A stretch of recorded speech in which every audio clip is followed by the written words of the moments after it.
Okay, just before we kick off, tonight meeting is being recorded, but it's not being live streamed because guess what? As a result of the type of live streaming technology isn't there.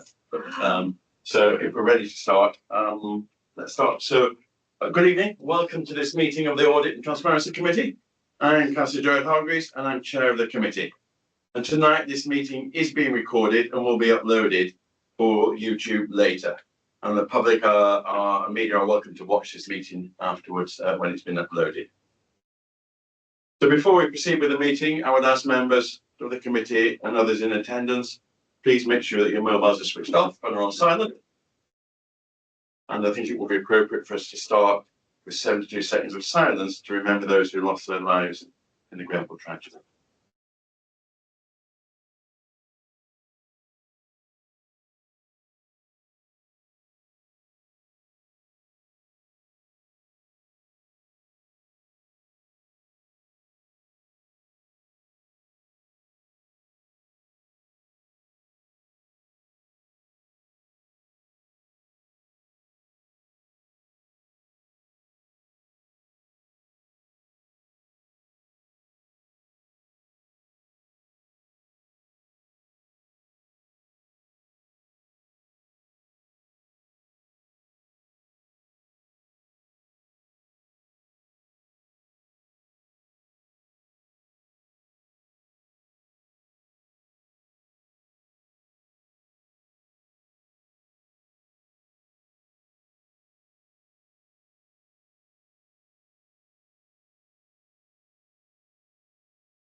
Thank you, Chair.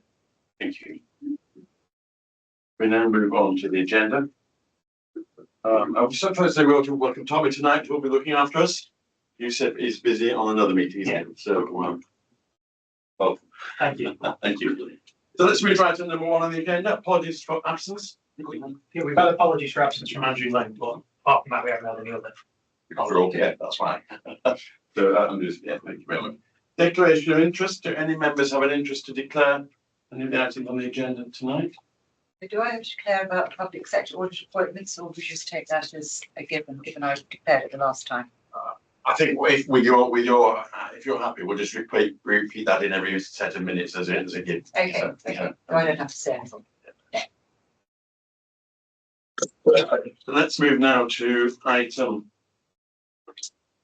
number 3, the minutes of the previous meetings. I have minutes meeting on the 29th of September. Members have seen copies of these minutes, and I also have a copy of minutes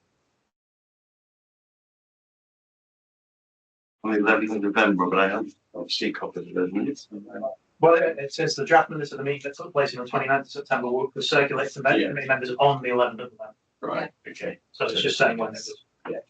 So I now have the set in front of me on the 29th of September, and I take those as agreed. And I think they were altered from some comments made last time. I made some comments to you, so if anybody take them on. Yeah. Thank you. Agreed. Thank you. Now we move to item number 4, the Treasury Management Meeting Turning Report.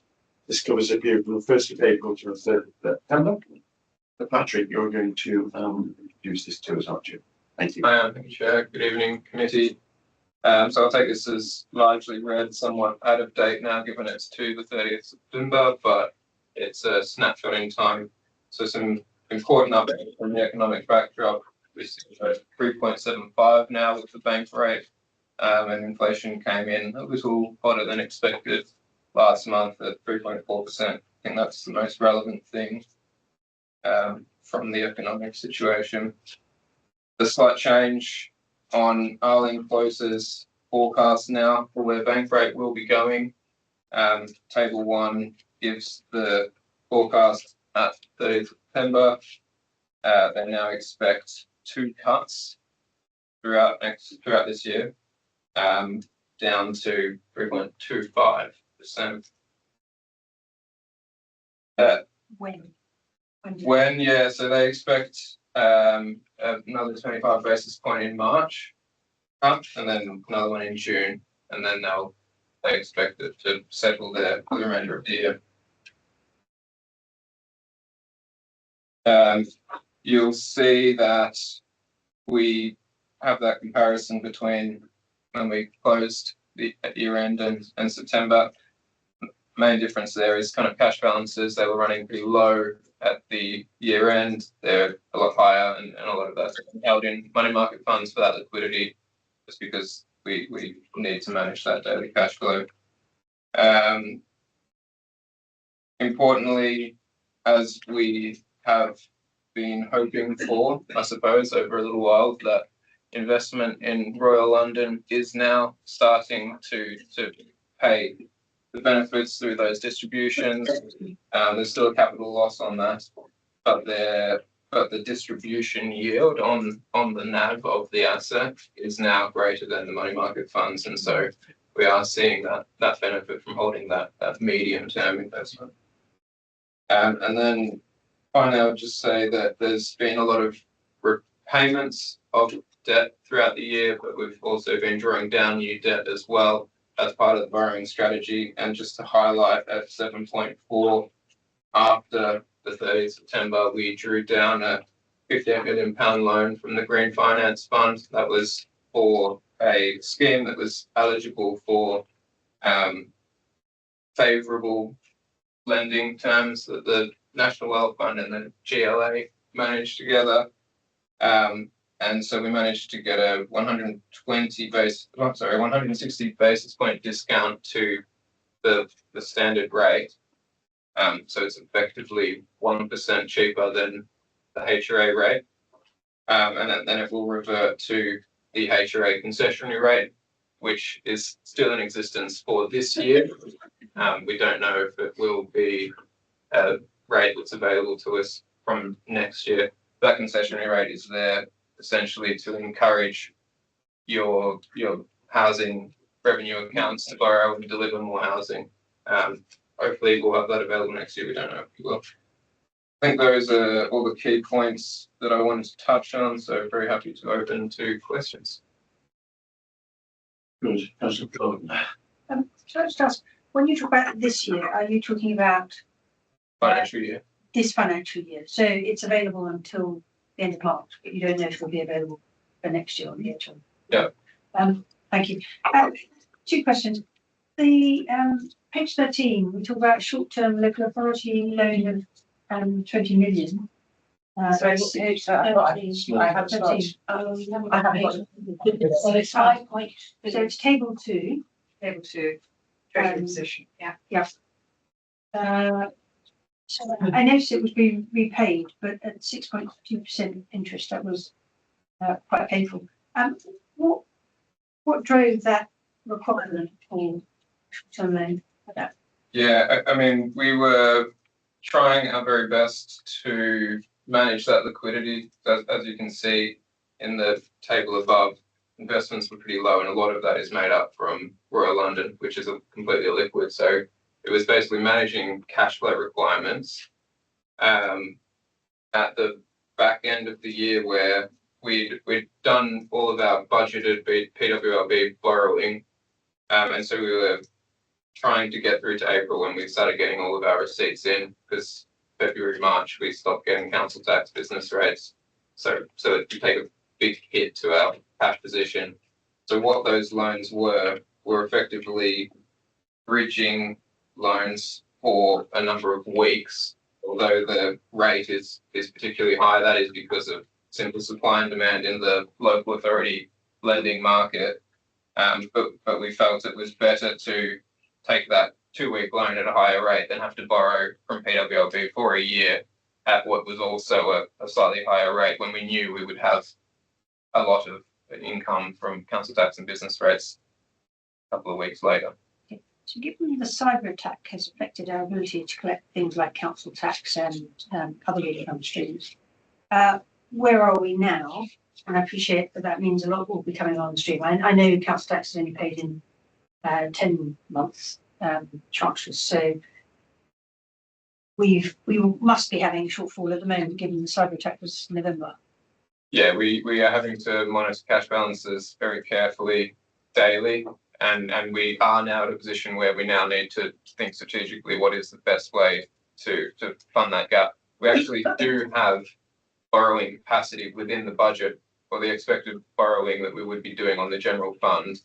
And so we will be talking, Lisa and I and colleagues, on Tuesday afternoon to see whether we want to take this approach again and try and do short-term borrowing to then see what our position is come April, May, where we hopefully collected some of the council tax and business rates that we will be owed, but then also start to get those receipts in again in the new financial year. Or maybe we just fund some of the medium-term borrowing requirement in the capital program anyway, because PWLB rates are looking pretty good at the moment at the short end of the curve. So we'll have that conversation on Tuesday, but we're monitoring it daily to make sure that liquidity is going to be there. Not so much right now, but again, trying to plan for February and March, where we do expect it to run dry. And if I can just come in a bit more generally on the sort of council tax and business rates, we're working really hard to try and get the system back up and running as soon as we possibly can. Once we do, we will need to issue the new bills. And with that, we need to give 10 days notice under the direct debit guarantee. So the new bills for residents who are paying council tax, businesses who are paying business rates for their remaining balance due for the remainder of this financial year. Once they've been issued 10 days later, we'll be able to take place direct. Are we expecting much default on that? Well, I think people have been saving the money that they should have been paying, but yes, so when this happened, we did write to all residents, as you'll be aware, and we did say we weren't able to collect at this point, but we would collect later on. But we do recognise that some will have struggled, and obviously we'll need to work with them individually around setting out payment plans for those individuals. What we're hoping is we can get a direct debit running in February and one in March, which will pick up for the two, but we haven't received December and January. For the majority, because most people pay 10 12s rather than 12 12s. Some businesses pay up front for the whole year, so obviously we've had that already, which is beneficial to our cash flow. and what would be it up and running for the new financial year, issuing bills for the new financial year? I can't answer that fully, but we are working really hard in the background to do that. We have to finish this year first, we can run the new year. There are quite a lot of changes for next year, so there's quite a lot of changes to business rates.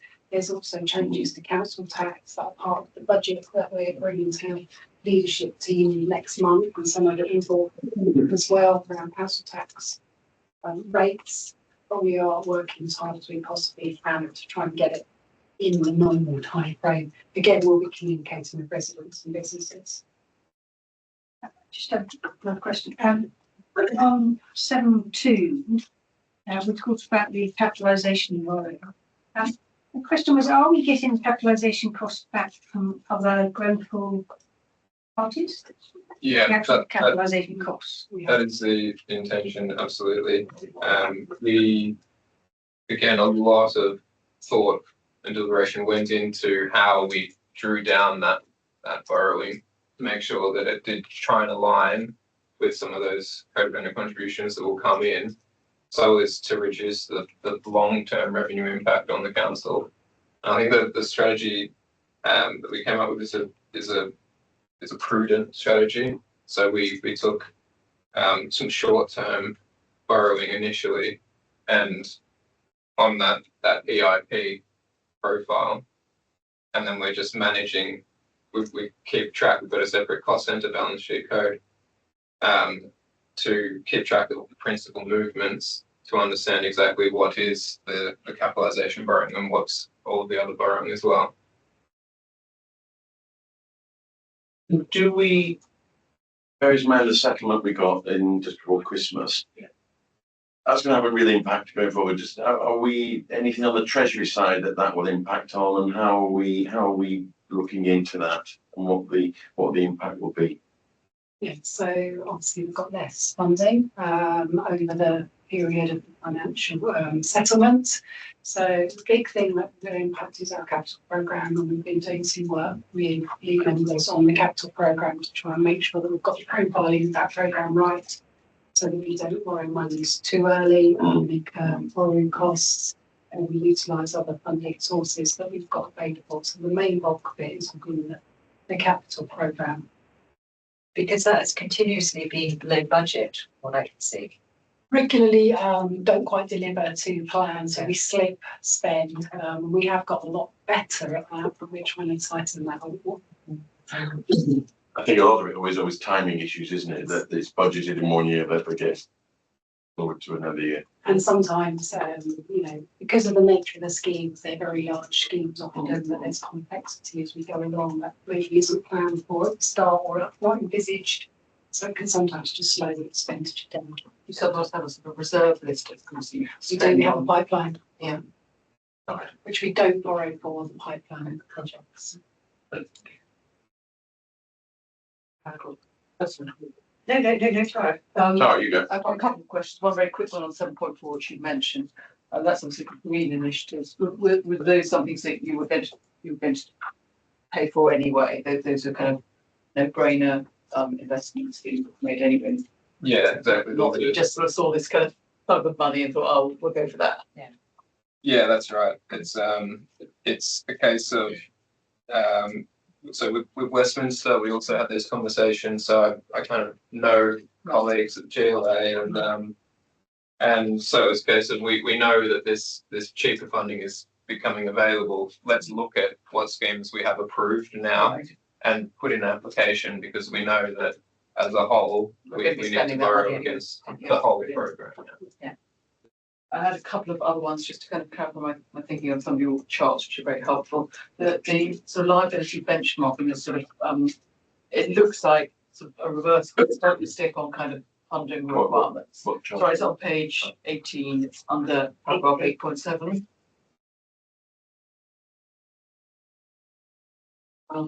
It looks, I mean, I may have got this wrong, that, you know, you've got kind of an optimistic view of, you know, how much you're going to need to borrow in the future. I presume this must be the sort of reverse of your sort of cash flow diagram in your budget planning.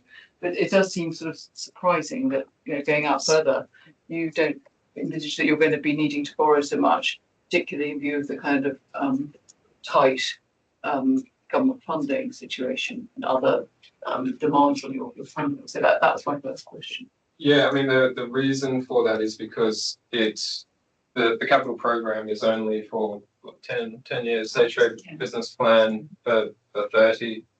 And so therefore what we're looking at is CFR. But really the bulk of the capital schemes we know we're going to deliver will be in 5 years. And then everything after that, if there's anything going in, will be a rolling scheme program. And so, you know, small budget. So the CFR will grow in the short term. Then because of minimum revenue provision, that contribution of revenue set aside to help repay the capital borrowing, that reduces the CFR over time. And so it's not that we don't think that in 20 or 30 years there'll be more capital schemes coming through. It's just from what we know right now and is approved. And so the benefit of the liability benchmark is that it helps you to optimize the profile of your borrowing to help, if you want to, fully fund your known capital program and then take out any of that future refinancing risk. Right, okay. Thank you. Then my final question was actually on your final appendix 1, where you've got your authorised limits and then your kind of maturity structure. So actually looking at the bottom, you're kind of under 1 year and 1 year to 2 years. Is this upper limit cumulative so that you could actually have 60% of your borrowing within 2 years? Am I reading that correctly? That seems quite a lot. 5 to yes. It so is. You're not actually doing that. Your structure is very sensible, but it looks like your kind of allowed structure could be quite demanding. Yeah. So it's at any one point in time, our maturity profile has to say that 30% maximum will be under 1 year, 30% maximum could be under 2 years. But if you can't load 60% into under 1 year.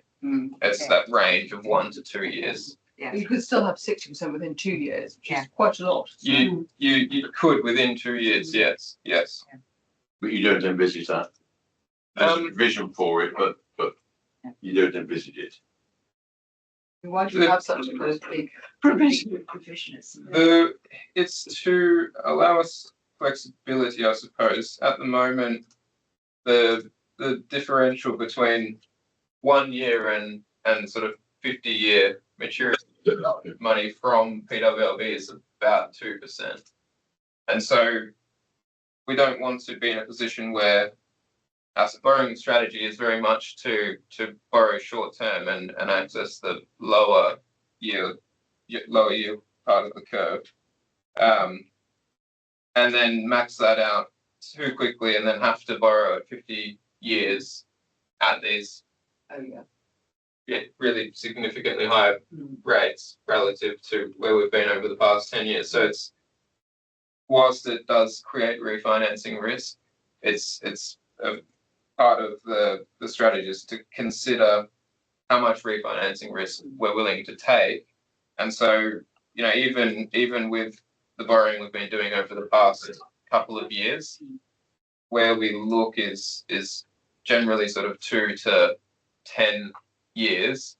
And it's very much with that maturity profile in mind, but also to help manage that a little bit rather than taking maturity loans. Yeah. We'll preference ERP and annuity loans as well to again help to, I suppose, introduce opportunities to refinance the principal portions of that over time. So there's not a complete drag on our balances, but there is a drag and we can refinance periodically. And that strategy has been quite advantageous over the past couple of years. We are now refinancing at lower rates for the principal that we are repaying from 2 years ago. But you're right, it's a balance. Trapped actually, it's very carefully at the time. Yeah. Then the only other thing was on these authorised limits. And again, you're nowhere near them in practice, but I just wondered how they were set and, were interest rates lower when they were set? I mean, would you still have such a big authorised limit now? Yeah, I mean, the authorised limit will again come from your sort of balance sheet CFR and then your forecast CFR over the next couple of years. The authorised limit is there. There's no intention that we would borrow up to that necessarily, but it is the borrowing requirement essentially to fully fund the capital program, and that's across the general fund and the HRA. So yes, this limit will look very similar to the limit when rates were lower, but what it's there to do is to help us ask the right questions around, is it actually affordable if we were to borrow all of that as an indicator? So all the prudential indicators are there for affordability and prudence. Would we have it lower? Not necessarily, because it will also encompass, so within gross debt is also leases and PFI, and so you want to have that ability as well to not breach your authorised limit, which is the statutory limit. That's the one that is important. The rest are indicators, forecasts. It doesn't matter if you go over them, you just explain why. So if we wanted to enter into a long lease, for example, to free up to bring in those revenue benefits that a lease might do, you have to bring in the fair value of the future cash flows, sorry, the present value of the future cash flows, and that goes into your gross debt, which goes into your authorised limit as well. And so it's creating headroom to be strategic in how you fund revenue, capital program, and It's not like meaning you go mad in the short term. yeah. Okay. Just very brief question. It's about paragraph 4.10, page 12, about the volatility. Yeah. And I sort of would frame it. You've mentioned in 4.1 US trade tariffs. You've mentioned in paragraph 4.3, consumer prices are going, GDP is going down, inflation looks to be rising. Given that picture, to what extent can we refinance if rates fall? Because looking at the Arling Close forecast interest rates, the Bank of England saying it's 3.75 almost indefinitely. As the economic picture worsens, normally you're seeing rate cuts. And my question is, if rates are cut, not that Arling Close is predicting, to what extent can we refinance the same amount? Yeah, so Arling Close, since this and since the autumn budget, since inflation in November, job data, and that's a key one. Since those events, they have reassessed their forecast, so they are saying 3.5 and then 3.25 Right. So this throughout this calendar year. So that's now out of date. right. And that's one of the advantages of the EIP. So EIP is on even a 10-year tenor is a pretty significant capital that you're paying each year. And so that's the bulk of our debt that we've raised over the past couple of years, with some annuity and a couple of maturity loans. So all of that is intended to be an opportunity so that we can capitalize on the expectation that over the medium term rates will fall. What I am concerned about a little bit is just how much opportunity we have to lock in long-term funding, because gilts at the far end are still under a lot of pressure from things that I think fall outside of just bank rate. But nonetheless, we are seeing downward pressure on the short end of the curve, and I do expect that we can continue to refinance at lower rates. Right. And then the flip side is that our yield on investment will fall as well. Okay, I'm going to call it pause there. Thank you for that, Patrick. Thank you for that. Obviously, as things get more acute in a way, this is important stuff, and we need to be confident that A, we're on top of it, and B, that it's looking good for the future. So thank you for that, and we look forward to having you back soon. Thank you. Thank you. Thank you very much. Thank you. Thank you. So we now move to item number 5, Pembroke Road update.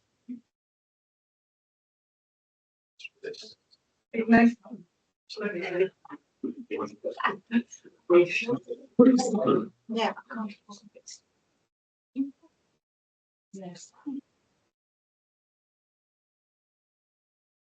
So committee will remember that we have this item on our agenda some time ago. So this is a follow-up report. The report provides us an update on the progress made on operational and cultural change and social investment in property to address the issues that were highlighted in that initial report that we got. So welcome, Joanna, and we welcome Christine. Do you want to introduce yourselves and then do a slight intro to the report? So I'm Christine Addison, I'm the Director of Social Investment and Property. Joanne Bell, the Head of Operational Property. Okay. So do you want to just say a few words about this report, Yeah, please? very briefly, because I'm sure that you will have all read it. You will recall that in July, you received a report that was prepared by our Director of Audit, and which was specifically about the Pembroke Road depot and the structural issues there. Following that report, we were asked to highlight what changes we had made in property management since that time, to make sure that we didn't get ourselves put into that position again. So what this report does is sets out some of the main changes, and actually they're quite significant over the past couple of years since Pembroke issues came to light. We've done quite a big unpick to make sure a lot of check down. We have had a lot of personnel changes. Joe is relatively new. Joe came last April. We have a health and safety manager in post as well now, and a number of other new members of staff who are working their way through checking, making sure that everything that we've got is as up to date as possible. It's a process and we're on a journey.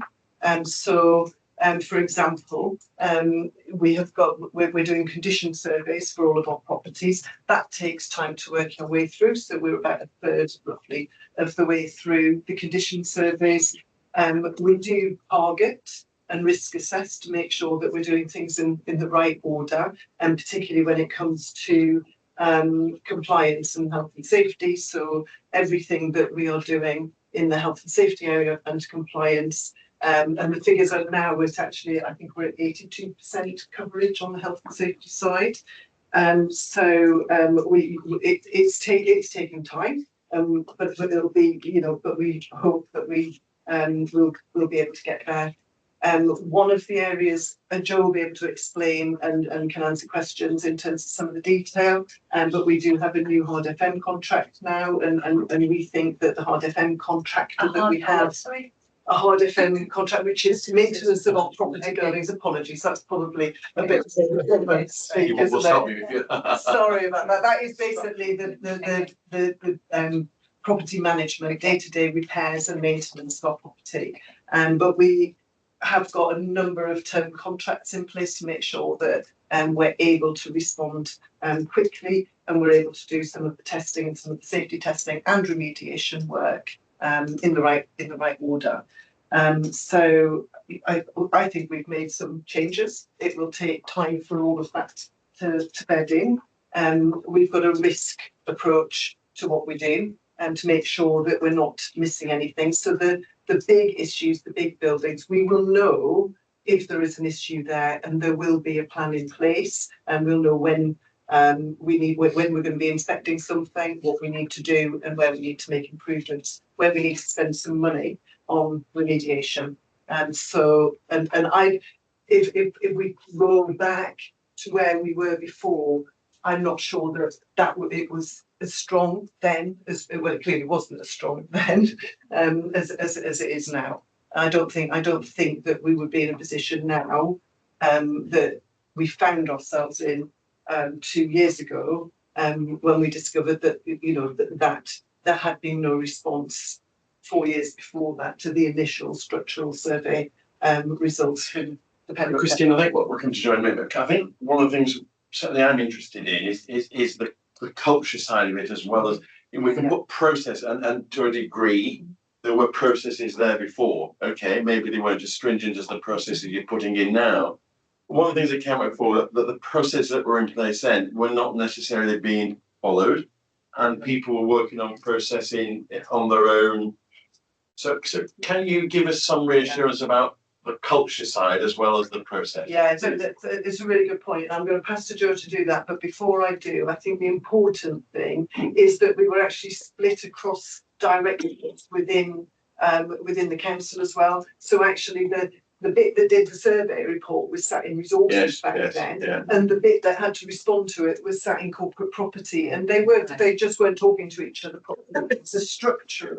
That change happened, it's before my time, but I think that switch over happened around about 2022, when the resources element of it came across and we're working more closely with property. However, that didn't solve the problems, and I'm going to pass to Joe, who can talk about the changes. It will solve the problems. Yeah, Joe's going to solve the problems now, yeah. Joe. Yeah, so there has been a lot of change in the department. I arrived in April, and I'm pleased to say we have a stable team now. A lot of interim staff came in and they've accepted permanent roles, and we have a high caliber team.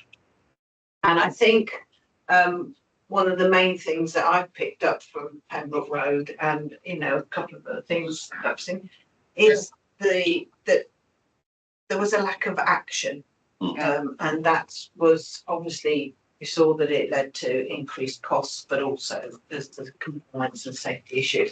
And that's, we are now taking judgment calls and making difficult decisions. Christine and I were involved in closing a building, despite it being provided the centre for a mental health charity. You've probably seen it in the press. but on safety grounds, we closed it. And that isn't an easy decision to make, but you know, my experience said the risks were getting too great and we needed to exit. We've also done, we can demonstrate that we've done that on other areas where there was a youth centre moving into a building. They still haven't moved in yet because we said you can't go in until we're satisfied that all the documentation around the safety, all the checks have been done. And just as well we did, because we found asbestos in there and we've had to do a project to remove it. So it was a vacant building, but it was identified as somewhere they could go. But we said, well, no one's crossing that threshold until we are satisfied that it's the right place to go. Can you tell us which building that was? 19 Goldbourne Road. So that's the space at the bottom of Trellick. Tower. Yeah. So what you're saying there is good to hear, but I guess it's also about the management, so they don't get to the state they get in. Yeah. You were describing there. Yeah. And I think the committee needs, and there's some of it in here, and we'll come to the assets, the asset strategy in a little while. But are we really much more now on top of stuff on the journey? You know, we're getting better at when we've realised there's a problem, but are we getting better on the journey so it doesn't become a problem? Yes, again, it's going to take time, but it's like a pyramid of steps to do. Okay. And the very bottom step is the appointment of a new, we were saying, hard services contractor. So our M&E and fabric contractor. And we changed the way we procure that. So we have in the industry term, it's called a semi-comprehensive contract, which means that the first £400 of repair are down to the contractor's cost. And then after that, we pay. And that is making a much more proactive culture for them. So it's a new company that came, a new supplier to RBKC, a firm called Graham. And it's in their financial interest to ensure that when they go and see something, they fix it there and then, rather than coming back trying to get us to give them more money, etc. So there's right at the very bottom, there's some fundamental things. The next one is we are looking at the capital programme for repairs and maintenance across this portfolio. So this is where it's generally jobs of a few 100,000, you know, maybe 100,000, maybe up to 1 million. That's the sort of range. And we've got a programme now over the next 2 years. We could have obviously spent a lot of money on the portfolio, but with the financial constraints, we've looked at statutory, health and safety and business critical items across the portfolio. And they are all now in a programme over the next 2 years. And that should then reduce our running costs. And obviously, Christine mentioned the asset strategy and the condition surveys and things. So it's all feeding in. So it's, and I think one of the biggest cultural changes that I'm hearing is that we're working as a team, not only within my element, because I've got, you know, energy and building surveying, quite a few, but we're also working with the commercial property side and housing. So again, we're using collective knowledge and skills. Liz. Yeah, I'm sorry. Thank you very much for your report and all your work.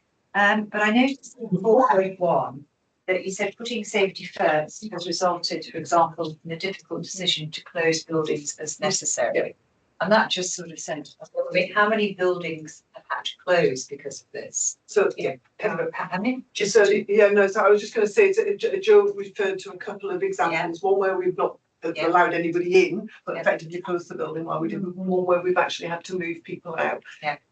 In the past, I suspect that we wouldn't have made a conscious decision to do that.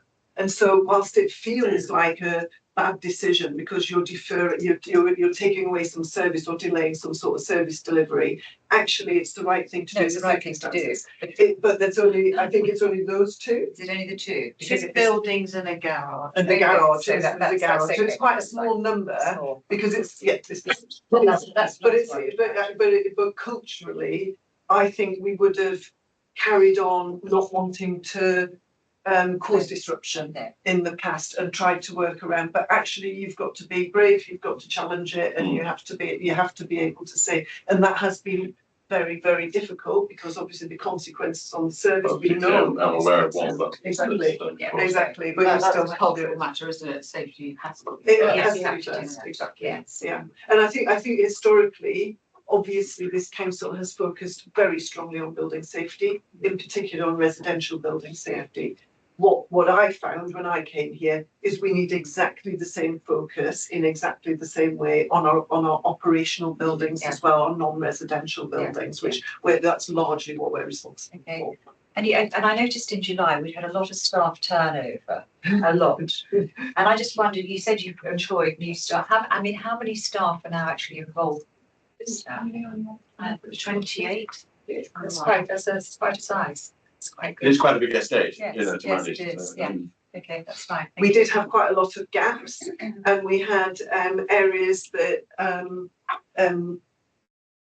where the strength wasn't there. Yeah. And so that's been a change over the past 2 years or so, just to get the right people in the right roles. So I think Jo's in her time has really kind of bedded that in and sort of got some really good people who are now doing everything in exactly the right way. And I was concerned also to see that we hadn't got an asset strategy since 2012. February. That concerned me. That's a long time. Absolutely. And so I think the first thing to say on that is that it's not compulsory to have an asset strategy or an asset management plan, it's advisory. So SITFA does advise that councils have an asset management plan and that they renew it every 5 years. So from 2012 to 2017, the plan would have stood. I think Grenfell probably got in the way of publishing a new plan, potentially. I don't know because I wasn't here. The stock conditions surveys associated with it, though, were done, but then they didn't get reported through into the plan. So at the time, I can't speak for what happened before me, but at the time, I think there was some planning going on, but what it wasn't being was articulated and brought forward to leadership team. And what we did last year in February was, which probably haven't referenced, I think I did, in here, is to bring the first one, which because we hadn't got everything we needed, it necessarily had to be at quite a high level. And so it pointed to the areas that would come back in more detail. And actually we're going to come back in June with more detail in each of the what I call chapters, but each of the subject areas, which is like what we're doing with our commercial portfolio, what are we doing to support our most vulnerable residents, for example, with our assets. So we'll have more detail. It won't be the full piece. I think the full one will actually be, we'll have much more, all of the reviews that we need to do to get to that place we'll have for next year, but we've made quite good progress in that time. But I completely understand that you would expect it to be reviewed more than that, but I think I can't really comment on exactly why it didn't happen. So just priorities shifted, I suspect. Okay, and I think can we make a note then that we need that to be brought back to this committee at a stage where there's substantial progress been made that it's worth us reviewing. We don't need to see it We every want month. to review the asset strategy. Yeah, when will there be when will that, you say June? I mean, June we'll bring an update to leadership team. and maybe we look in the autumn. Yeah. When we've had some feedback on that. Yeah. Because what this has done really, isn't it? It's taken us beyond Pembroke Road in a way. Yes, it has. Pembroke Road has been a vehicle for a lot of this happening, but it's much bigger than that. I think that's what we took as the brief in a sense, Yes, that you didn't just want to look at what went wrong there, but actually what have we done to solve it across the whole of our operations, which, I'm reasonably confident that we're not all the way there, but we're on a journey and I'm quite happy to report back if necessary. I say I was actually a ward councillor for Pembroke Road, and it was being consulted on demolish. And that was, Oh, yes, of course it was, yes. that was back in pre-Grenfell, so it wasn't around for Grenfell, but I assume it was then. So can I ask a specific question about the Pembroke Road project itself?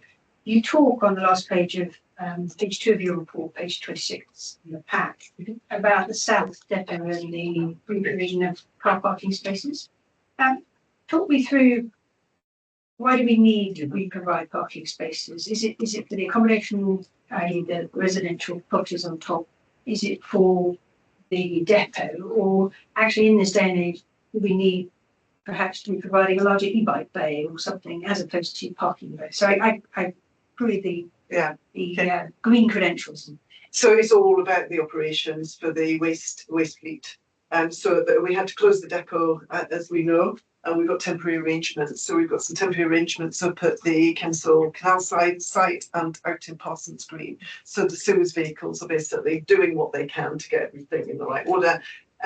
But when we've done a huge amount, and it's taken a long time of testing of one of the structure, 2 of what we can do to put it right, and then 3 to make sure that we've got the building control, fire safety, everything in place, vehicle movement. It's all different from when the depot was built. So without that sort of thorough look, actually we had more vehicles than in the future we're gonna be able to have in the depot. So essentially what we need to do is to say these are the vehicles that can go into the Pembroke depot itself. Some will need to be outside because some of the larger vehicles, particularly in the future, if they were going to be electric vehicles, which we haven't got an electric fleet at this point in time, they will need to be parked outside instead, not inside. And so it's essentially reorganising the south side of Pembroke Road to be able to make better use of the space that we've got there for parking of the kind of essentially the overflow. Environment services, obviously they do the work with sewers around the number of vehicles that we need at any one point in time and what sort of vehicles. But we've basically done lots of that game that you play where you move vehicles around and see what fits. And that tells us that we've got this small gap which we think that we can fill at the Pembroke Road south side. That's essentially it. Thank you. I'm interested in what Joanna has just said there about it being started on for demolition. We did talk to the residents on them. Yes, the residents. yes. Because I was going to ask about to what extent has the practice of managed decline contributed to some of these issues. I mean, I'm thinking about Silchester Estate, where maintenance was not done because it was planned to be demolished. Thinking back to Nelside House, which has been not in a good condition for a long time, despite lead member assurances. We have no, in fact, leader of the council assuring me personally in writing, we have no plans to demolish Nelside House, and yet the maintenance on that has not been done.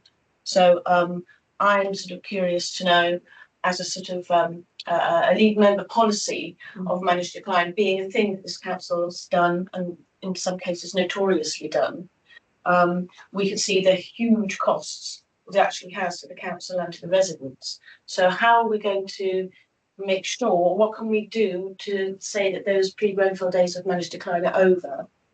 So, I mean, I don't, if it was an organised policy in the way that you've described, I'd be slightly surprised. It was a regular practice. Particularly in the case, if you look at the history and the report that you saw on Pembroke, that looks like unconscious decline actually, rather than managed decline.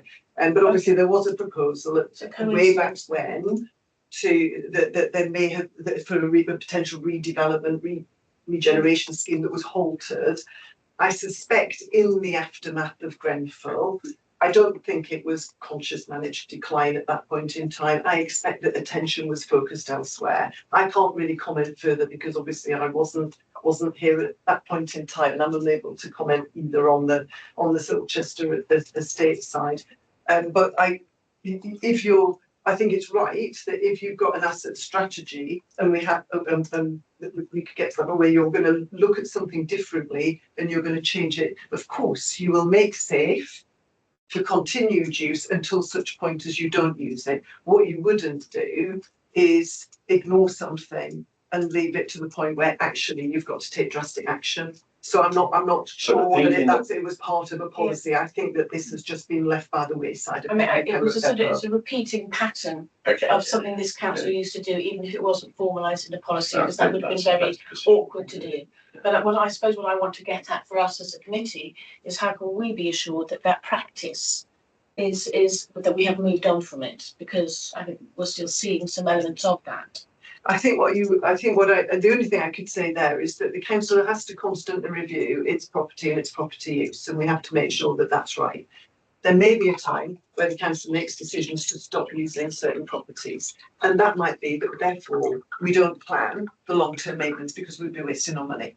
But what we would do and what we should be planning absolutely is making properties safe and making them safe for the operational use that they have now. And not doing what happened in the circumstances at Pembroke, where actually it was actually whose job is it to check the things that needed to be checked, and whose job is it to read the reports that came in and then do something with it. So I think it's, you know, it's a very different thing. But if we were to review a building and say, actually, we're not going to need that in the future, you know, we are under financial pressure, we will need to change our building use over time, well, then you would plan, and Joe would be at the heart of this. What are the things that we do? We've still got responsibilities for our building users and for our residents to make sure that they're safe. And for the meantime, the issue will be if it's a very costly repair for something that you're not going to be using for some time. That's not where we've got to with Pembroke now, though, because with Pembroke the decision has been made that we're going to repair it and then bring it back into depot use. Sorry, can I ask one more specifically around Pembroke Road? You mentioned about the stock condition surveys. Can I ask, do they include things like compliance and safety? The compliance testing would be perhaps done more frequently, actually, than a stock condition survey, but clearly they would highlight particular issues that might need to be inspected. But I think before a full survey, you would actually know the compliance issues. Also as part of the new contract arrangement with Graham, on the Hard FM, they are doing a full asset verification and condition of all the M&E. And fire doors and things. So that dovetails into the condition surveys because they focus more on the fabric, so the walls and the roof and outside areas. So the two things pick it up. So yeah. And even you mentioned about the decline, you know, thing. The planned preventative maintenance for the equipment, like all the air conditioning, those sort of things, they are still continuing until, even if a building is temporarily closed. We mentioned before Gertrude Street that we had to take somebody out. That's still having been done. So we don't just mothball it completely. It's more the fabric repairs that are limited. Can I just reply? So I just wanted to ask, you mentioned that stock condition surveys were done on Pembroke Road. No, the council did a full series of stock condition services back in 2018, but as I understand it, the one that relates to Pembroke Road was done on the south side and the north side at that point. So it was the structural survey in 2019 is the one of relevance to that building. So I'm curious to know about the period before then, say going back to, I don't know, 2010. Were we having regular surveying? I really don't know that I could say because prior to that time, and I don't know, I don't know the dates, the council had an externalised property management arrangement and it was brought back in-house. But I haven't traced back what happened as far ago as 2010. But they would have been reporting to the council. They would have been reporting to the council. Yes, and I don't know. I just know the last ones were 2018. Okay, because I'd quite like to trace them just to see whether that we journey. what we can find. Yes. Specifically in relation to Pembroke Road. Yeah. Okay. Well, I think there's and going back over the history, which is good and proper, but I think it's also about reassurance about the future. Yeah. And that really is Joanna, you wanted to. I merely wanted to say that Claire and I Bev did raise the question about canal side housing and managed decline, and actually we did have an email, both of us had an email back from the officer saying they actually had ordinance maintenance in it. There wasn't any such policy. So I just want that. However, Because- the tenants of that building would tell you something rather different. Well, And let's- I've seen it for myself. Can we So that's another whole other can of worms, but yeah, thank you, Joanna. For the record. That is my comment. Thank you, Chair. A couple of questions. Thank you for the report. The point that you mentioned about difficult in paragraph 4.1, where you say difficult decisions to close buildings, presumably culturally, if the building is unsafe, somebody might get injured if a concrete slab falls onto their head. That's not a difficult decision to close the building. You just shut it down immediately and say you must leave. Yeah, in 15 absolutely, minutes. but some are more So- marginal. Okay, so when you say marginal, I just want to understand if there's asbestos there, which is a danger to health, surely you just shut it down. Yeah. So that isn't a difficult decision. I'm just trying to understand what do you mean. No, what I mean by difficult? difficult, it's difficult, it's difficult because the outcry as a result of you closing a building with what's Yeah. seemed to be an important community service, Yeah. that's the difficulty. But what we're saying is, yes, of course, if you find something like that, exactly what you have to do, you just got to face the fact that it's not going to be popular, but you still have to do it. That's Yeah. what I mean by that. Because of course we started with urgently closing the depot to heavy vehicles because concrete slabs have fallen from the ceiling. So Exactly. clearly, in my view, it can't be a difficult decision if there's health and safety. Absolutely. issue. I think in the round, the decision is often very difficult because there's a lot of impact and a lot of implications. And I'm very familiar with the Gertrude, and that was a very difficult decision. And then moving to paragraph 4.11, this is talking about fire risk assessments. I see that you've got the services on track. I'm reading halfway down the paragraph. Complete all the operational properties by 1st of March 2026. Fantastic. Just so I'm clear, is that the same for all of our residential buildings as well as our commercial buildings?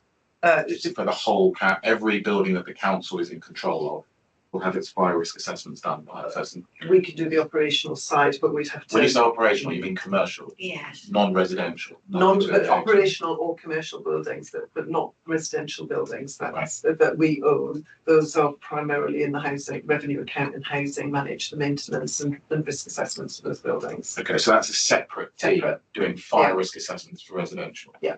Okay, so my then follow-on question is at what stage does this committee or some committee get both of the data for all of the council's buildings so that we know that all 100% of the buildings, whatever they are, have a fire risk assessment done? Because post Grenfell, I think it's quite important to have public know that 100% of the fire risk assessment is done. Because from what you've just told me, I'm not on the housing committee. I know we've got two people here. But at some point, there has to be a joint underwriting. And we've certainly had at this committee report on the housing stock. Correct. Right. So that data has, and it will be, I would assume and hope it's more of a focus on the housing and housing and property, it's not just. But given that we have a role, we have a whole council remit, we have a strategic risk register. I just asked a question as to whether there should be some joined up writing, just so it's seen. So both the housing and my team report into the HABs, which the executive director set up this committee. It's on not assurance, corporate buildings. assurance board on building safety. Or corporate assurance building safety, and it is just where we check and monitor what we're doing. And it was what I said earlier, that was primarily housing focused. And then I got here and I thought, well, why aren't we looking at the operational estate in exactly the same way? Yeah. So what I'd probably say for now is I think that you will have seen and will have had the assurance in relation to the housing side, but actually less of it on the operational property side. Quite happy to take away whether or not actually we can just provide that information, but I think Councillor Simmons, you may well have seen some of that yourself in the House. And does that body produce a report every year of the whole of that body's work? We'll do the operational bit and housing teams will do the housing bit, but we'll look at it jointly. Yes, Yeah. because again, if we're saying we're moving away from working in individual to bring the stuff together, that's another Yeah. step, isn't it? So when does CABS go to leadership then? CABS is really just an officer meeting to make sure we're doing our jobs properly, and then we'll report that as we need to, either to a select committee if sought, or if it's not necessarily to leadership team, but to the lead member for property. But that's the point, it's two lead members, and I think that's where it's all coming back to, actually, Yeah, yeah. shouldn't there be an annual report that goes to the leadership team from CABS to say, this is the joint 100%. approach from your department and Or just an annual report on building safety, Yeah. whatever it will be. Yeah. And it can be split into two sections, can't it? You know, but at least we're getting the whole picture. Yeah. Okay, one last question, Tara. And it's sort of related to that, are there any risks related to this cyber incident in kind of keeping the information and monitoring? Because it sounds like you're doing a very good job, but if you can't actually access what the information is at the moment. Sometimes being old fashioned can help. Well, as I say, I can't answer for the residential because they have a different system, but we can still access our system. And in addition to that, because we've only just mobilised Graham, as part of the contingency for that, we did download everything. So we have everything for another couple of months. But our compliance system is a third party, and we've still been able to access that right the way through. So that's good, that's helpful, good, excellent.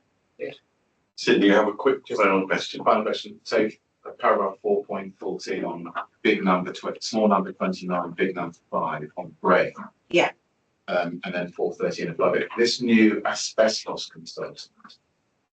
Yeah. What were we doing with asbestos before? Because asbestos has been around a long time. Were we actually inspecting properties for asbestos? What is Graham doing in relation to asbestos and this thing called the near miss reporting? To what extent do we get an oversight of how many near misses? It sounds quite tragic, but how many near misses going on the operation estate? Right, so on the near miss, culturally again, we're talking about culture. Near misses is really important because if people flag that, we can see some trends, and that gets reported up to Ian Kemet, our head of corporate safety. So that is a cultural thing because we want to hear what really happened so that we can address that.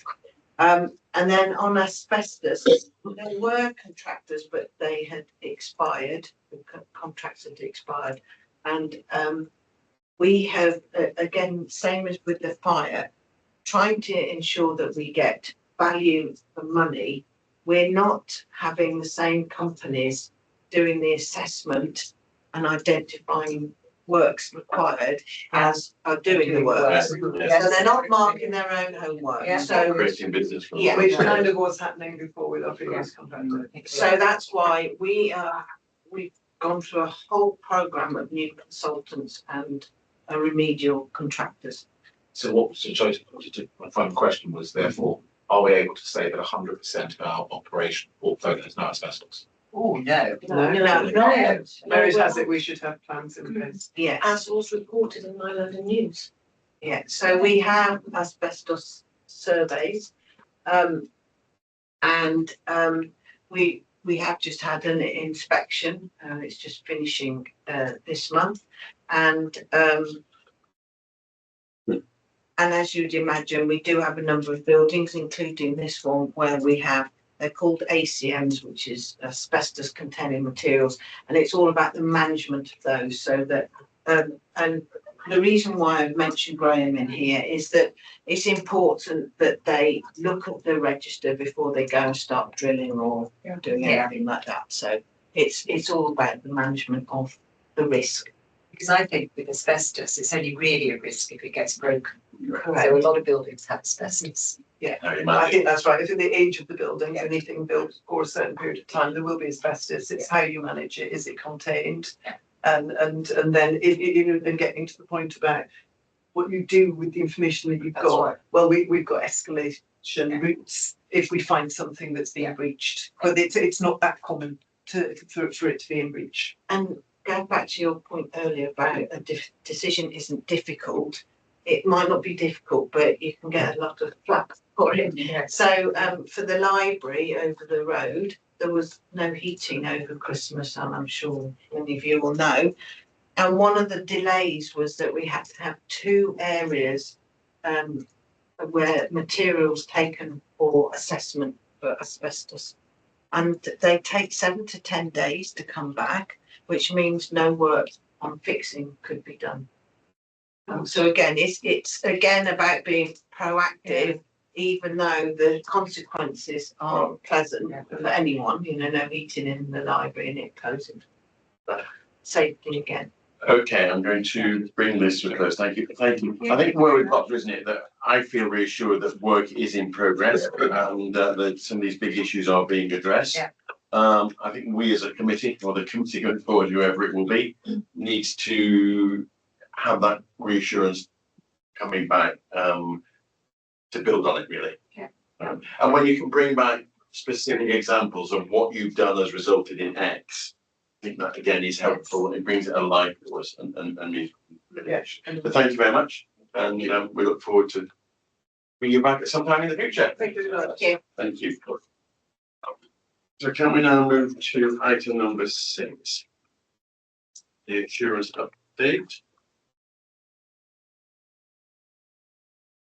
Joining us for this.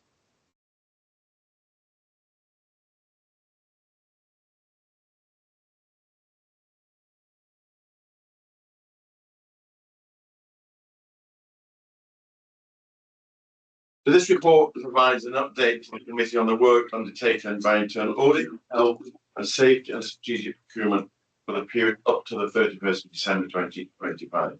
So Ray and Maury, you're going to, I think we probably all know you, but just introduce yourself and take the report, please.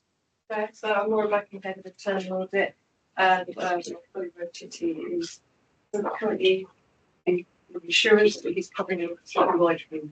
There was our regular update in a slightly different format from last year, which is a regular assurance report. And this, as the chair says, covers 3 areas: internal audit, health and safety, and strategic procurement. In summary, the internal audit has identified that recent audits were satisfactory and positive assurance, which is good. Quite a lot of work still in progress. We have highlighted that some of that may be slightly scoped depending on when we can get access to certain amounts of data, but so far we're quite happy with most of it. There's only one audit that has been removed from the plan as yet, which is the building control one, because it's been looked at in a different way by external auditors. Yeah. And we didn't want to duplicate things. Positive impact on follow-ups generally.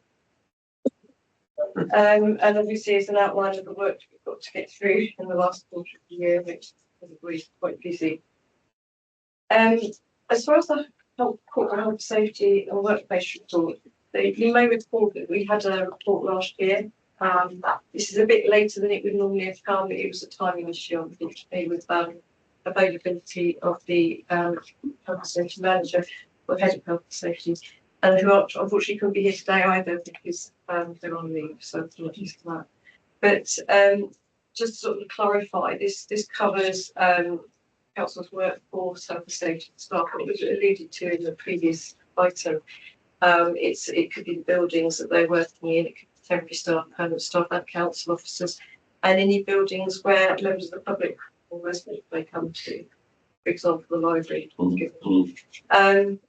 And I would also say that obviously it's got in there the escalation structure and the governance over health and safety. And this again was mentioned in the previous report, which was the Corporate Safety Board, which does report to the executive management team.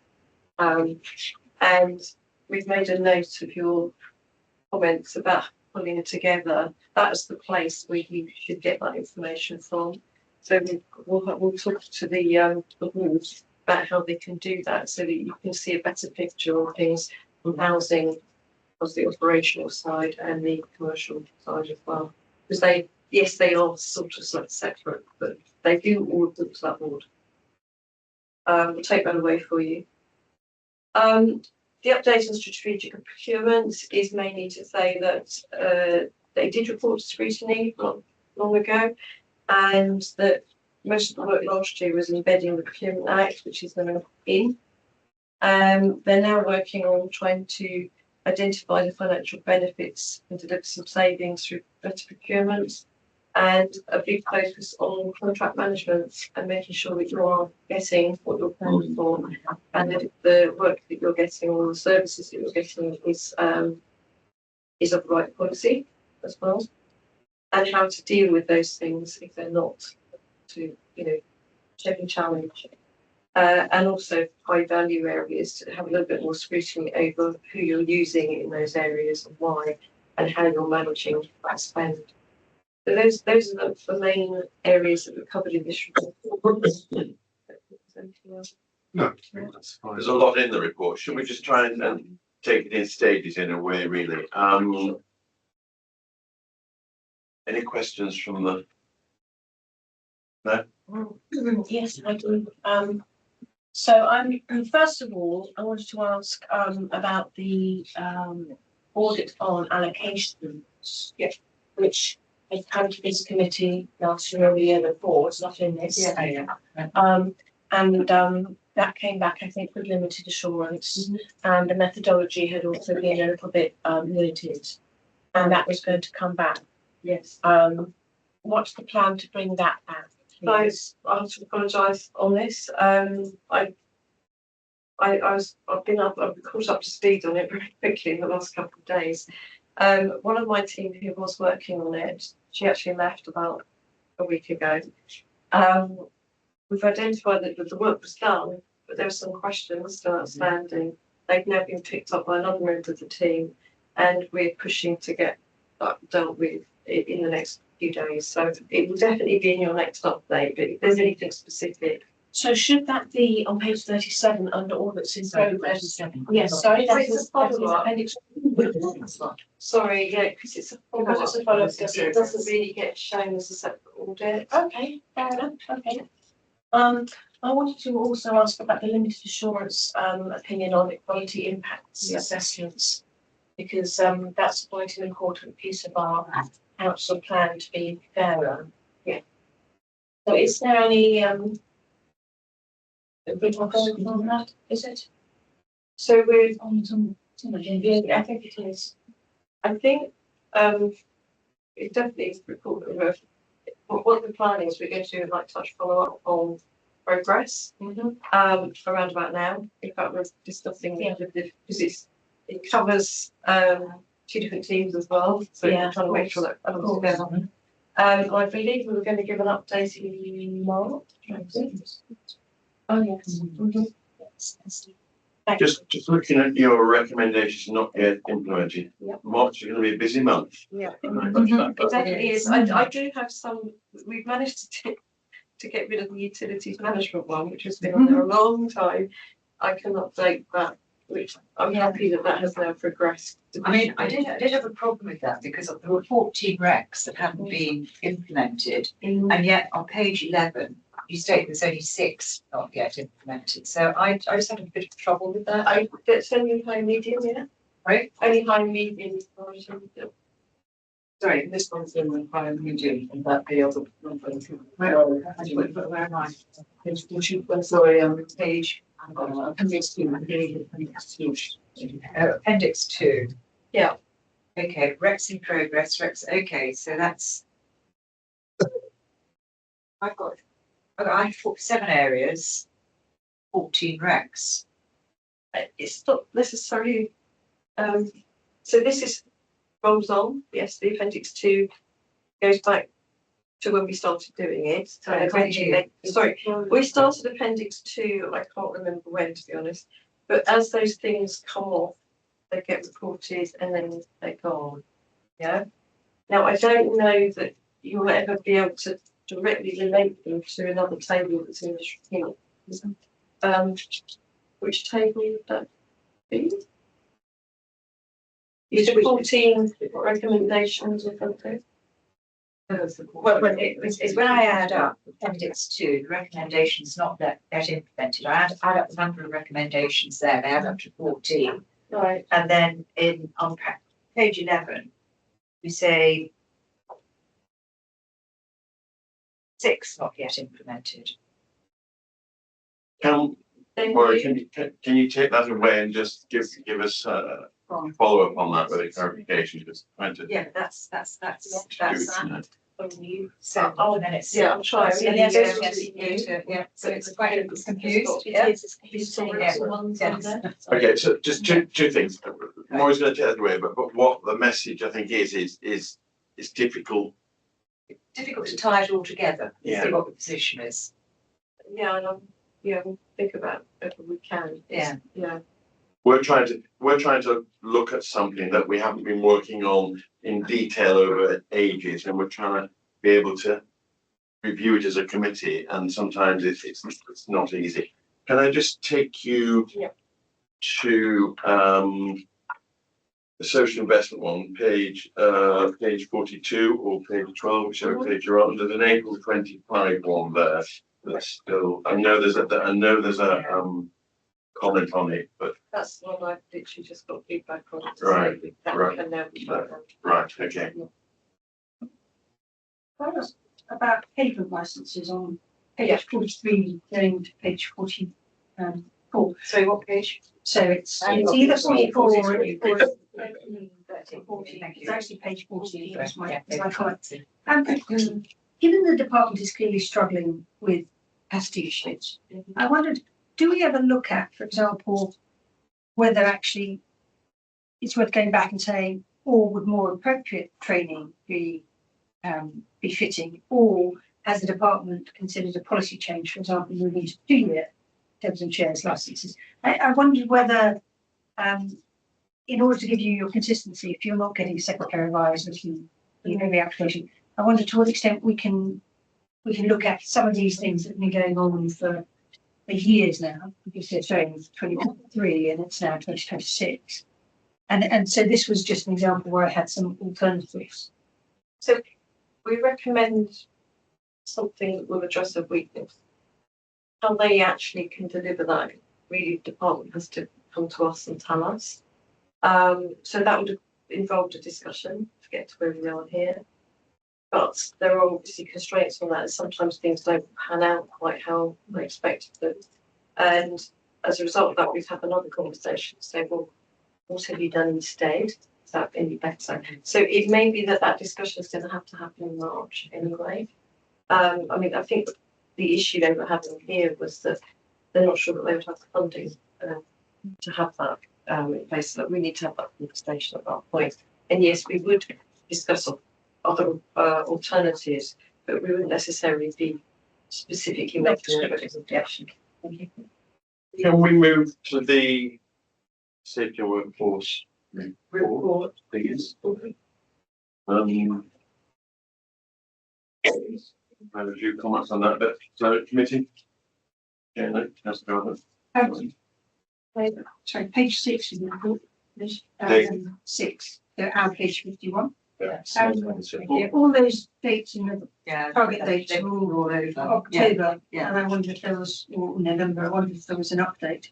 I think it's quite a lot in here, it's quite old actually. Because on page 9, we refer to an update paper, page 8, an update paper in October, November 45. And then page 9, Q3 25-26. I think it's a little bit out of date. And I also thought you needed to run a spell check on it because there were a few errors. Yes, so apologies. So this was a report that was produced a few months ago. And I did, and I'm really sorry, I don't know why I was thinking, maybe because it's not my report, so I was really quite able to update those target dates. But I do know that all of the target dates that were due at the time of this meeting had been affected. And can I send you an update? Yes. Because I definitely got that from the author. Okay. Big Rob, so apologies, that's my I think more of this is not your report, but this really wasn't a good report, No, it was. timing wise or in I know other some of the things words. structurally it's gone. And it's statutory review issues to. Yeah, so I think, can you feedback to everybody that sending this to a committee is not acceptable? No, I understand that. I mean, I sent it, so apologies again. Well, Yeah, it was, you were the deliberate. we had a version, and this is not an excuse, I'm not gonna blame Cyber for everything, but we had a version, and that was the version we had, and we had to run stuff on Cyber. So can I just ask a more general question? The Martin's Law, just particularly in this borough, I was just looking at public places, consideration of terrorism. In this borough where we have every Saturday at least mega protests, and they're growing. Our staff, okay, they're not necessarily always involved, but our staff are going to be involved in some ways, whether it be the streets patrol people or whatever. How are we offering additional protection for that? Because those protests are growing and they're becoming more intense and they're becoming more aggressive, I think. I think that's probably something for us to take back to the service and respond. But yes, I think generally part of sort of the Martin's Law is to address some of these issues about large groups together and to have plans in place so that people are well trained and know how to respond. But we'll take that back to the service. I mean, this report in particular is more focusing on the buildings that we let out and our obligations. I appreciate that. Just all right, Mr. Chair. I did wonder even about the increase in violence about body worn cameras, because actually, even though they're seen as sort of controversial, at the same time, they do apparently dissipate angst that you otherwise, or anger that people otherwise display. Okay, so I think there's a piece there that as this sort of behaviour, I guess probably as in Westminster are slightly unique in that, aren't we? But it's an area of concern. Any more questions on that? Yes, Sydney. Thank you, Chair. On page 60, just looking at violence. Sorry, I don't know what page 60 is. It's 460, big 15, violence. The last paragraph, it's saying that libraries and office buildings account for a very large portion of violence in the borough. And I just wondered whether we're doing anything to try and prevent that happening. On the page before, second line says these two categories of violence account for 65% of all incidents. So there's quite a concentration of violence. There seems that it's in libraries, what I can produce from paper, and whether we're doing anything about it. Yeah, I will ask them to. I know they do quite a lot of training for the staff, but that doesn't address that in here. And I think it's right for you to have enough data as to what measures are in place and perhaps even how they're escalating those further. I mean, I can only speak with my previous hat on, sort of 10 years ago, those kind of reports. Not so much in this borough, but increasingly in this borough, some of the most sort of concerning things I'd ever seen. My old insurance hat on, you know, a lot of respect must be given to the people in those frontline services who are often dealing with very challenging situations on a daily basis. And is this violence against staff? Is violence against other library users? It wasn't clear to me. It probably is a combination of both. Quite useful to have that sort of spells out. With libraries and office buildings, it might be that it's mainly office buildings.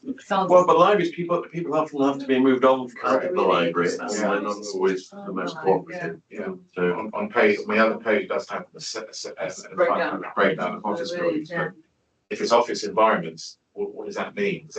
Who is in these offices? I mean, by office environments, you're talking about the public-facing centre where people come in and pay council tax. What office buildings are you talking about? So it would be any sort of council-owned asset, which does include, I mean, this is focused primarily on staff incidents, but by its very definition, because it's about those corporate properties, it will pick up visitors, which is how sort of members of the public would be possibly recorded on this data. But I will ask them to give you an update so you can see behind some of those numbers. I'm not aware, but it's not my area, but there's a separate recording system for visitor-related incidents. Because if That's correct. Are you saying that a normal member of the public goes into a council office and then creates violence on a member of staff? Because that of course, is highly alarming. But is that what this data is saying to them? Because I'm just not clear of what it's saying. I was reading it as that, But that's highly alarming. well, yes, but it's you're operating a public facing building with members of the public who aren't necessarily Yeah. getting the answers they want. Yeah. So it's the numbers are not acceptable and are shocking, but it doesn't shock me, you know, what I mean, that it's happening in those sort of places, yeah. And obviously on these They're not tables all where we've got visible, 25, 26, this is going to be in proportion, isn't it? And Yes. we'll get the year end figures at some stage. Can I say on page 59 or 14, the incidents cumulative chart at the top of the page, really be much more helpful to have a breakdown per month as opposed to a cumulative volume total. Then you can see actually if there are peaks as opposed to having to work out if there are peaks in particular months. Actually, wouldn't mind just repeating that page. So it's going out over time. Small page 14, big page, I think it's the other way around. big page 14, small page 59. It's the incidents cumulative. So Okay, it's that. incidents cumulative on the top right. Sorry, what would you like? So could it just be shown per month as opposed to additional? Each month is Not cumulative. cumulative, yes. Right, yeah. Laura, you, No, I think that's, thank you. anything more on that then? The bits about how we might report a little bit clearer. By the way, who is the head of corporate safety in the workplace? Ian Kimmett. Thank you. Ian Kimmett. Thank you. He has, I think he's been. He's been here, yes. Yeah. Thank you. Okay, so anything more on item 6? Okay. There's some need for some more information and some need for a bit of clarity on some of those. Because it's often the case that the people writing them are working at this day in, day out, so it's obvious to them. Yeah, but we did. And yet, when we're looking at it, we're not looking at it. So item number 7, the risk management update. This report provides an update on the council's management of strategic risk, including the recent cyber security attack. Do you want to deal with this more? The paper on the cyber security is there, and we might have some questions on that, but let's focus on the risk register, the risk management to start with. Okay, thank you, Chair. Yeah, so this is the update of the council's risk register that was last looked at by the committee in June, I think, 2025. And the appendix 1 of the report shows you the strategic risk register as recently discussed at the risk and control board with variants. And it's a few things to note, obviously, is this 10, the cyber incident. I mean, that was always at the highest level. It didn't go any higher. Obviously, there were a lot of things that happened at the time. And as the paper that was attached for your information, which was the leadership team paper for the meeting last week, that Maxine sent to. There's a lot going on, and obviously some of those mitigations that we're looking at anyway are just going to be fast tracked. So hopefully you see the picture on that.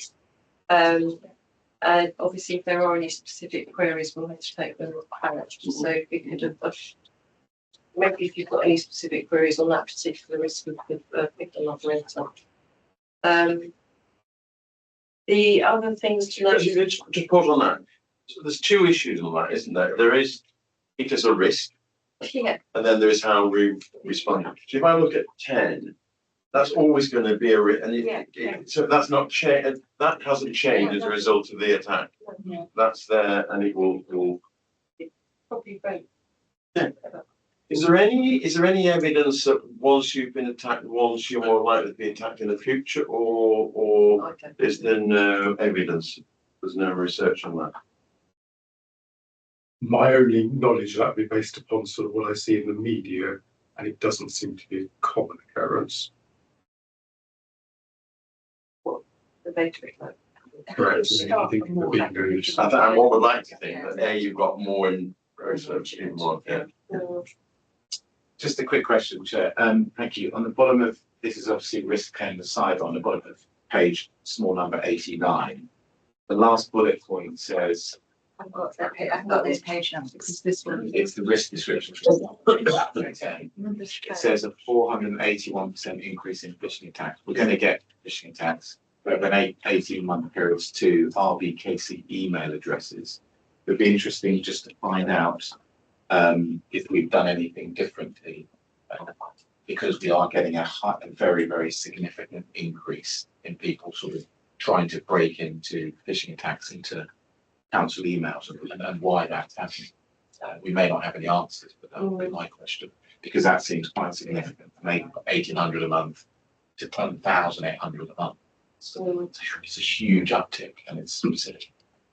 Can I just ask about that phishing issue? Do you do kind of pretend phishing exercises to go and test your staff? It's worth doing. And I myself sometimes have those done to me, and it does make one a bit more alert. Yeah, they do Do that, yeah. that. One of us will go, look, we had one of those phishing emails and it's a test, yeah. But obviously at the moment they're focusing on all the other things that they need to work, but they've always been monitoring phishing attacks. They're quite good filtering already. It's good to understand if they take. Gauge your culture by how many people report it to you, because they're meant to report it. Yeah, they do monitor that. I mean, and it is obviously a question for the service and some of the experts they're working with. Take that away. But generally speaking, I think, as this alludes to, it is an increasing trend. I think from our own personal mobiles and the amount of spam messages we get, it's I don't think we're being targeted any more than any other organisation. But Yeah, that would be useful as well. Yeah. Somebody had a question when we on the previous about these squares here and. Yeah, sorry, I couldn't. That's Go for them. Yeah. So my question was the boxes on the small page number 73, the final page of the report. In the top right hand corner, the ones that are all red. Yeah.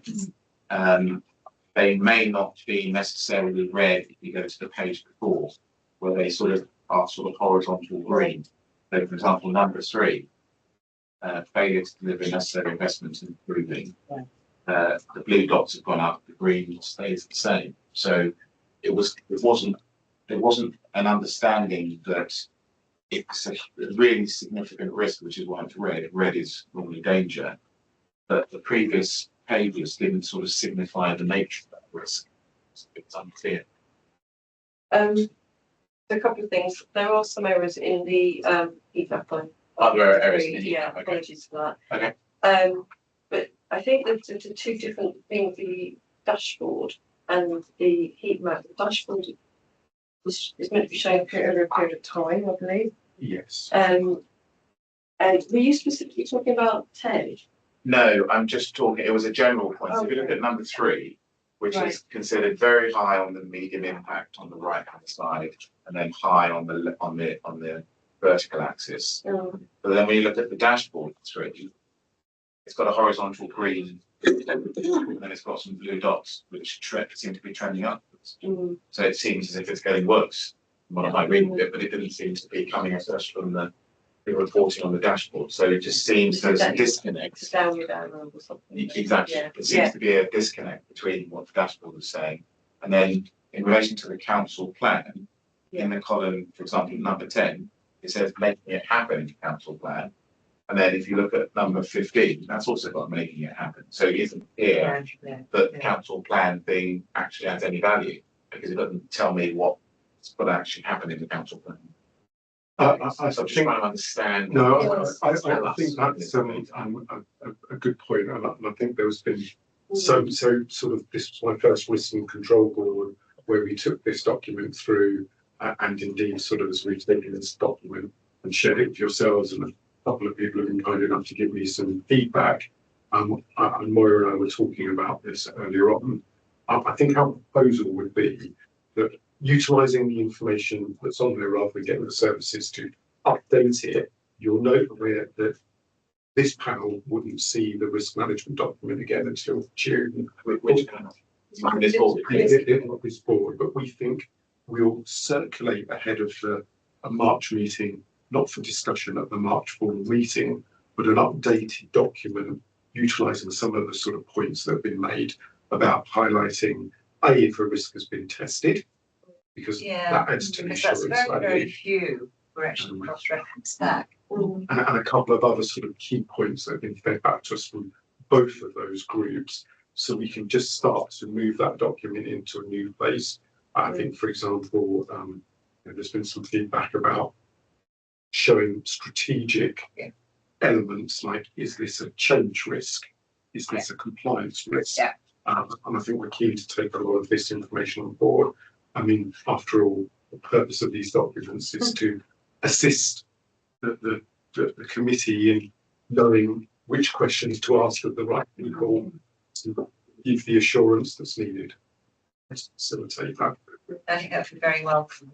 I really didn't, I've never felt that this is particularly strategic risk registry. It's very, very detailed. Yeah. And I think the fact that Moira has problems trying to cross-reference her work to it, you should have the strategic risks, and then we should see, what the mitigation is and what we've tested of those mitigations, and it should be a complete network. So I would really appreciate that.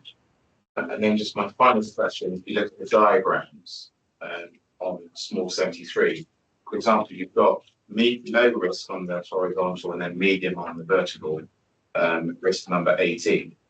And then when you go back to page before, page 72, there is no line 18, you've taken it away. So, And that wasn't, there were two risks that we did. Yes, there Well, were. it was 18 and 8, and they're not mentioned in the report at all. Yeah, correct.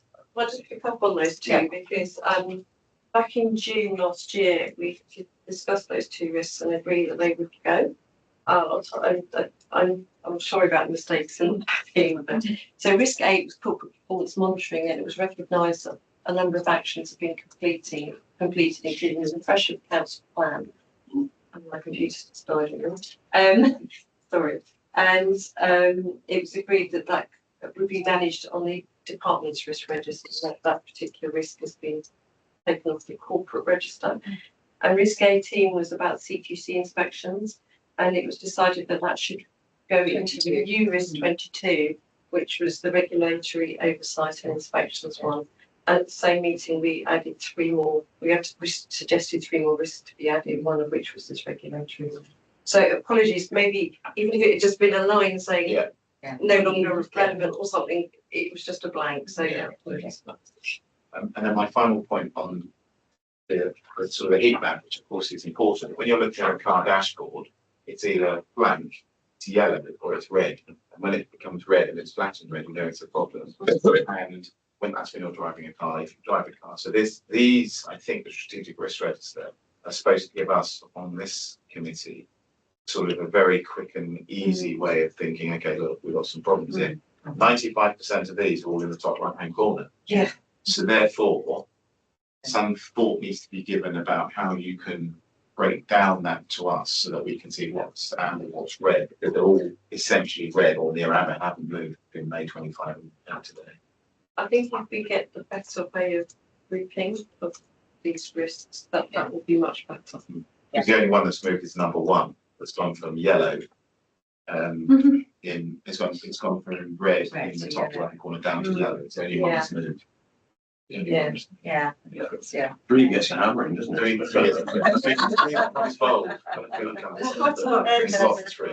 It's in 2 places, so it's just a bit confused. But so it's some thought needs to be given for clarity. Again, there's this common issue, isn't it, of people who work with it all the time are familiar with it versus those of us who are supposed to have some oversight on it, who don't work with it every day and don't have that background thinking or knowledge, and that's a difficult one. Anything else? I think it is accepted. It's meant to be a toolkit that assists you, Yeah. and we will take that away. Absolutely. Make it better. Any other comments on that? I have 2. There. Just briefly. What colour was the cyber attack list for acid? It was on the highest. It was It was red, yeah. It was Right at the top on Yeah. there. And then the other thing, just quickly, that I wanted to mention was risk number one. Not working effectively with partners to support bereaved survivors. And local residents at the next phase through key milestones. So there are some items there and some proposed mitigations. I'm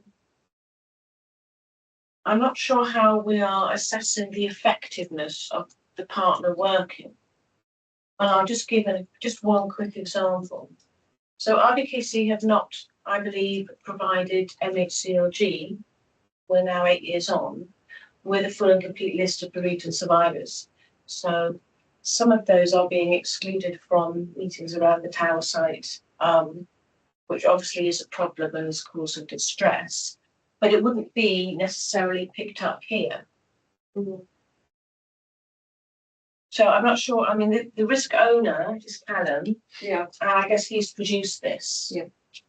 That's quite a detailed. Well, I suppose I'm just looking where the gaps are. Because if we want to have confidence in this and that the mitigations are appropriate to the nature of the risk, then we need to know that what's being presented to us in the summary of the risk is complete. Because you can do all of these things and yet you're still going to have significant numbers of people not being supported, not being included through the next phase. And especially around decisions. Is that not a? Detailed.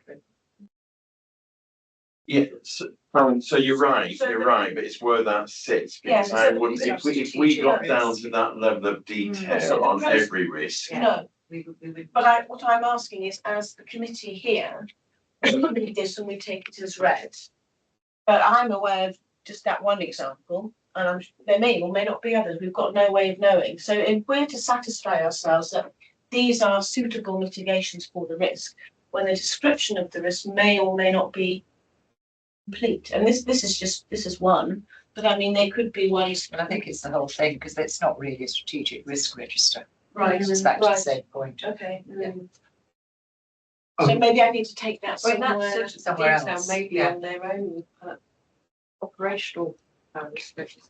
It's just not No, I mean part of this. the sort of high level description on that one, and also risk number two. I think that there are ones which would be more sort of obviously like perhaps life critical, and in those cases we want to be really certain that our mitigations are mitigated. We, as a so yes, but as a committee, we can't go into detail about every mitigation on every risk. No, we take it as read. Yes, Oh. yeah, and Okay. and there will always be some gaps, but I would hope that gaps of a really detailed nature are being picked up by the select committees or whomever or whoever doing that, and therefore I would need to be confident, which I sort of am, that the process overall works. Okay. Of course, there will be some gaps because every process has some flaws. I was just thinking about that process point. I mean, we have to sort of, as a kind of overall picture, know what our role is in relation to this risk register. And it might be that if we kind of change the risk register, so not so many risks in such detail are on it, it will be clearer. Yeah. But in the meantime, we sort of want, I mean, I had some examples of this, business continuity, it was being looked at by the EMT. So does that mean that we don't have to look at it? I think if we've got a risk register like this, we almost need a section saying who's the lead scrutineer of this risk. Yeah. Or fall between gaps without. Yeah. So it might be, when you say these are not strategic risks, it might be that some of these need to be kind of spread out between the different scrutiny committees or other. Just so that we know they're not going to fall. Yes. Well, like other parts of reports we seem to know, there's who is responsible for it. Where does it lie? And therefore we have to be confident that the process is working rather than every individual aspect of it is working. But at the moment, we Things wouldn't be able are to say that. Because it's Yeah. too detailed. Yeah. But also we have So, that. so I think we need to maybe think about, it's just a suggestion, how to make this kind of better and more strategic and what to do with bits that don't fall inside that. Yeah, yeah, I agree. Yeah. We are developing quite a lot of work on. Yes, yeah, yeah. And I've never known any organisation that has the risk register, which becomes the risk register forevermore. It always changes. Joanna, you've got some points. Yeah, I want to talk about risk 3. And it also slightly ties into risk 22. But I found it rather surprising. There was no mention of the housing regulators inspection and report and the delivery against those areas that needed improvement. So they do talk about the decent home standards, but actually, I think given where we were, I would have expected it to have been updated and in the summary, and then with proposed mitigation plans. And the same query whether it's here in 3 or in 2, but, sorry, 22. But I was surprised. Not disappointed. I couldn't see it anywhere in the whole of this report. And you went, really? So again, is that difference between, So we talk about the CQC reports and Yes. we talk about the other inspections here, but we don't talk about the housing inspection, which actually didn't come up with an outstanding review. okay, so we need to think about how we don't need to know the specifics of what's being done. That would sit with the select committee. Yeah. But we need to know that where we get reports that have actions, Yeah. there is a process in place for those actions to be dealt with. And to be honest, we might want to have something from the select committee saying, we've looked at this and we thought this. Yeah, You know, yeah. yeah. So if there's an area of real concern for us, there's Yeah. absolutely, Yes. either we get the paper from the select committee and we're happy with the Yeah. paper, or we get the chair of the select Just one sentence. committee there, yeah. So for example, one example would be this Lancaster Road. I didn't know much of Lancaster West Estate. 70, risk Right. 70. Yeah, risk 17, which is on page 22. I don't know whether we're supposed to know much about that. Maybe somebody else is dealing with that. But I certainly wouldn't be able to kind of put my hand on my heart and say, I've totally got a grip on whether this is being managed properly. But that's not strategic It's not risk. really. Yeah, Like so those it's- like. yeah, You it's- probably it's do too think detailed. that. Yes. Yeah. It's too detailed. And then there's another one which is actually kind of a different nature, which is risk 9, which is to do with safeguarding. It basically says it's kind of high, but not very high impact. My own view would be that any safeguarding issue would be very high impact. You might say that the likelihood is quite low, but I can't imagine that if there was a safeguarding issue, it would not be very high. So again, I don't know whether we decide on that or somebody else.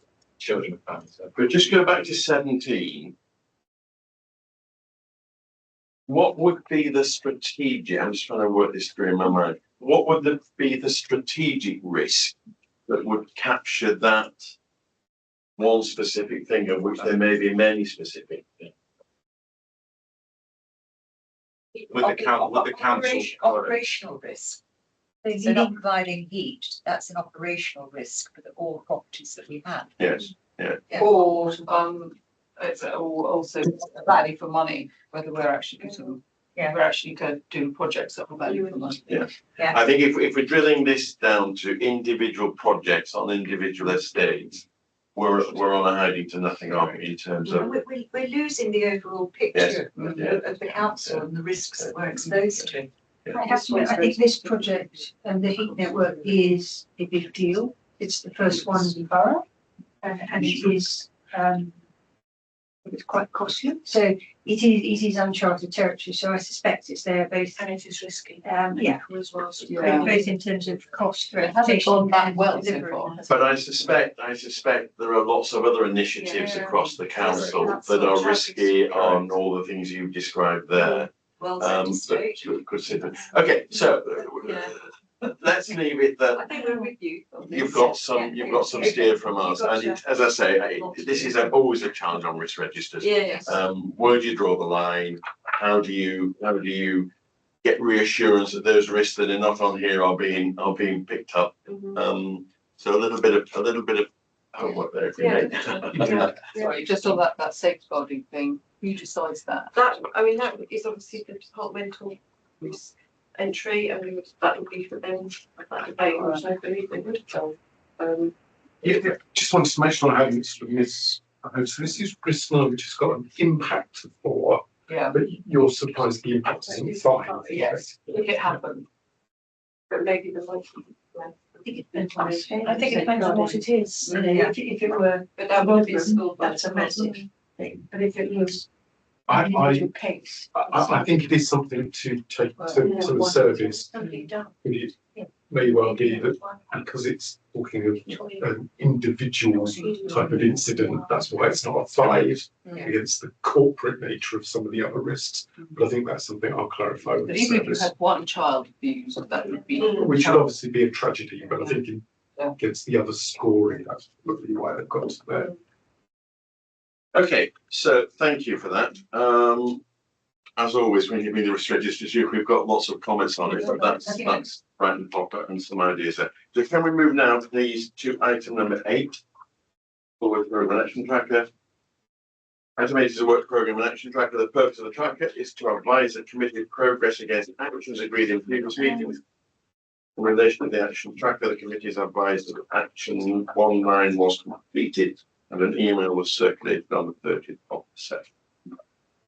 So, comments, questions on the action tracker, please.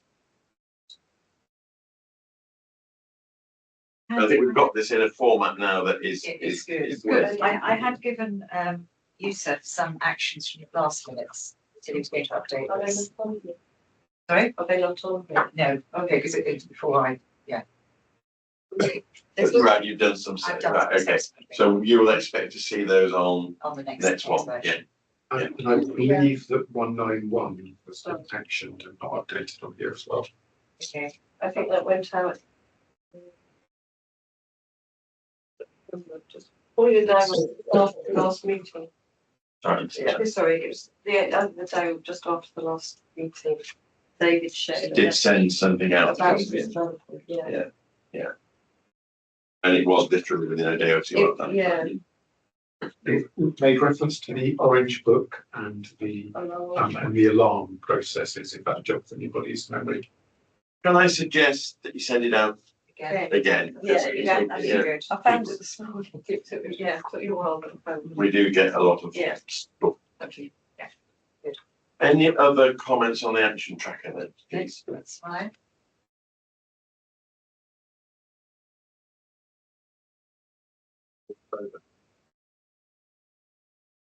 Yeah, well, that's on that paper as well, really.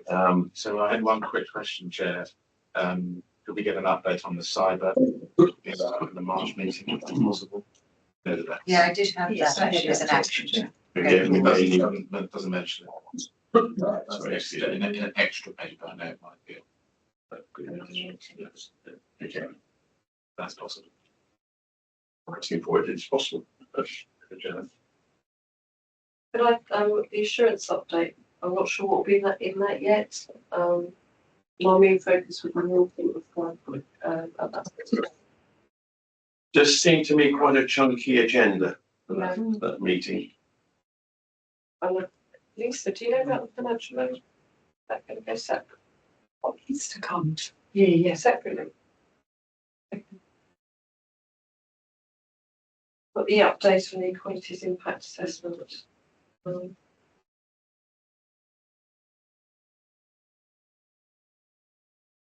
Have we confirmed the focus risk item?